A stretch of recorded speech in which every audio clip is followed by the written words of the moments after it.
are gorgeous. Or so I've heard. It's April and it's snowing. And sticking. Visibility drops to 30 feet or so every few kilometers, with the peaks in the distance obscured by a dense curtain of gray. This is not, in fact, a good day to drive hard.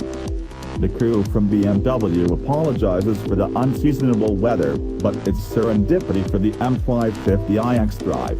This is the fastest 5 Series ever made, including the outgoing M5, thanks to all-wheel drive and the computing power necessary to put 456 horsepower and 480 pound-feet of torque to the ground.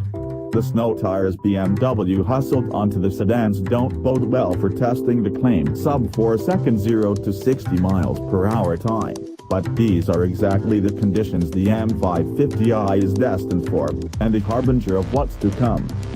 The boss of BMW M has hinted that AWD is coming to the motorsports mark.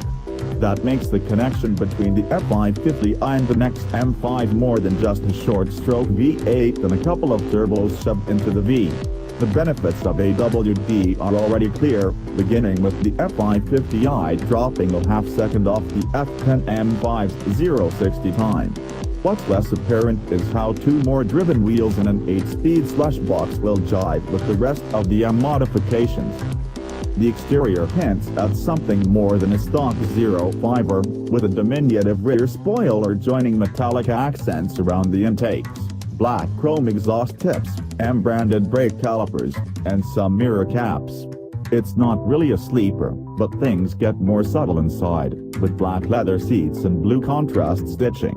The snow-friendly rubber is wrapped around 19-inch wheels, 20s are optional, and the chassis sits 10 mm lower thanks to the M Sport suspension. That lower ride height combined with the winter donuts makes for a slightly more jarring ride, but unlike the outgoing M5, there's a greater sense of sure-footedness, which actually has little to do with the four-wheel drive.